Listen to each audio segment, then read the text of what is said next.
Howdy, y'all. This is Proverbs chapter 22 in the NKJV for May 22, 2023. A good name is to be chosen rather than great riches, loving favor rather than silver and gold. The rich and the poor have this in common: the Lord is the maker of them all.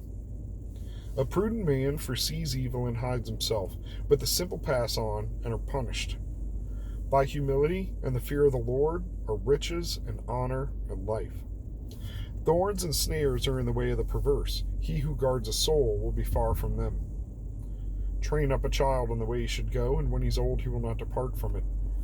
The rich rules over the poor, and the borrower is servant to the lender. He who sows iniquity will reap sorrow, and the rod of his anger will fail. He who has a generous eye will be blessed, for he gives of his bread to the poor. Cast out the scoffer, and contention will cease. Yes, strife and reproach will cease. He who loves purity of heart and has grace on his lips, the king will be his friend. The eyes of the Lord preserve knowledge, but he overthrows the words of the faithless. A lazy man says, "There's a lion outside. I shall be slain in the streets." The mouth of an immoral woman is a deep pit. He who is abhorred by the Lord will fall there. Foolishness is bound up in the heart of a child. The rod of correction will drive it far from him. He who oppresses the poor to increase his riches, and he who gives to the rich will surely come to poverty. Incline your ear and hear the words of the wise, and apply your heart to my knowledge. For it is a pleasant thing if you keep them within you. Let them all be fixed upon your lips, so that your trust may be in the Lord. I've instructed you today, even you.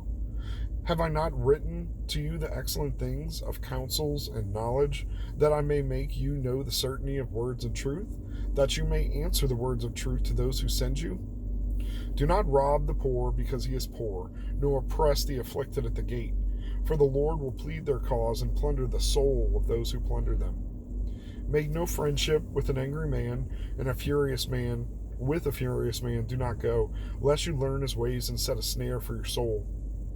Do not be one who shakes hands in pledge, one of those who surety for debts. If you have nothing with which to pay, why should he take away your bed from under you? Do not remove the ancient landmark which your fathers have set. Do you see a man who excels in his work? He will stand before kings. He will not stand before unknown men.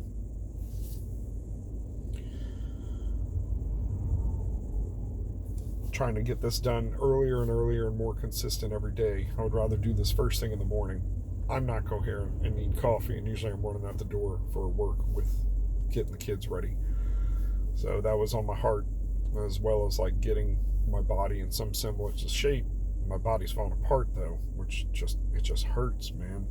So I got to find the balance between how much I should be like working out and trying to get fit, and how much that drives me down. But I need to get more fit so that the things I do aren't driving me down, if at all possible. Oh, getting old, right? Anywho, this whole first half is essentially on a good name and, what it means to have that and hold it. So I'll just come back to, a prudent man foresees evil and hides himself, but by humility and the fear of the Lord are riches and honor in life. Just be humble, fear God, say your prayers. And I hate to even say diligent now. It's like Pee-wee. Diligence. Ah! Okay. Train up a child the way he should go. When he's old, he will not depart from it. We know this one, but we don't talk as much down here. Sorry. That's probably not what I should be doing recording. About the rod. Foolishness is bound up in the heart of a child, but the rod of correction will drive it far from him. Yeah, man, you get that piece of rebar and you just wickety whack. No. A rod you're looking at like a unit of measure, just like a cubit, right? A cubit's a unit of measure. So like this to this. However, that's different from like, Tom, Dick, and Harry. And then if you're the king, you get to set the royal cubit.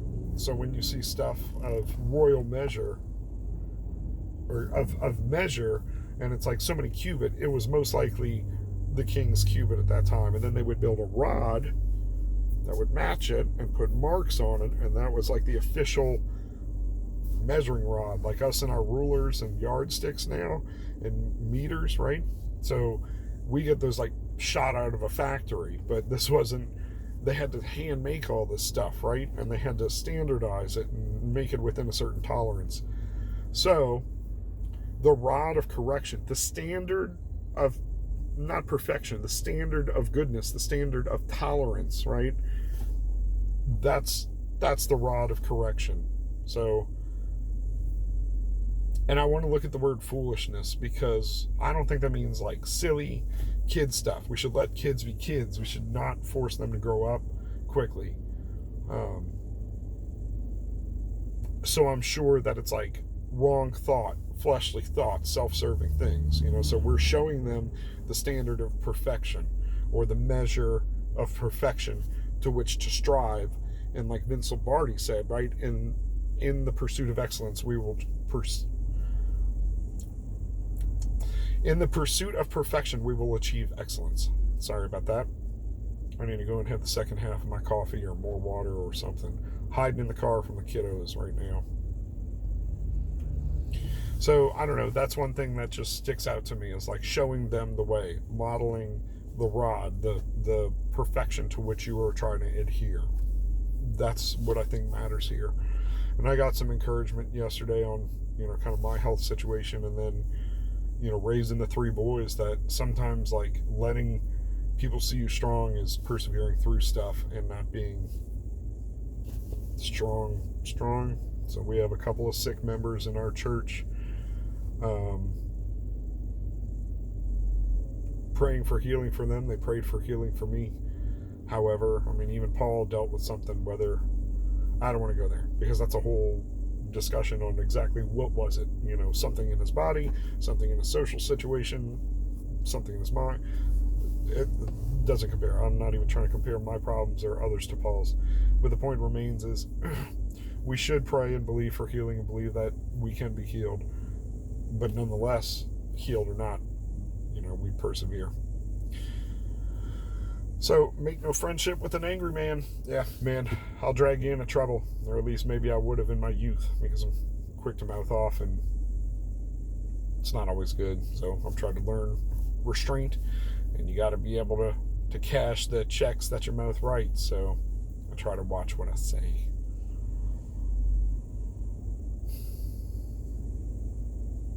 And don't rob people because they're poor, or oppress people at the gate, because God will plunder your soul from you who plundered them. I would say that's not too extreme, but that is a extreme response.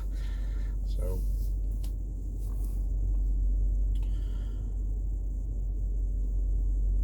don't have much to say. I need to go check on my kids. I got chores to do. It's like 80 degrees today, and the sun's out, but it's cloudy, and it's beautiful, but the cottonwood seeds, you probably can't see through the window, it's drifting around like snow. So everybody's not feeling great about that. But I'm excited because I got 2 or 3 more gardens to get planted out, and then I'm out of plants, and then I can plant more seeds and prep more stuff. And I don't know, just this, that, and the other around here. Got to get things automated for a trip I'll be taking in about a month. So the birds and the rabbits, I don't have to worry about waters, food, stuff like that. The only thing is we use tractors, so I can put them in something else. But, they're used to getting fresh grass every day. So I have to recruit some neighbor kids or something like that to come around and help do that. I'm going to go check on everybody. Go with God, yourself. Be blessed.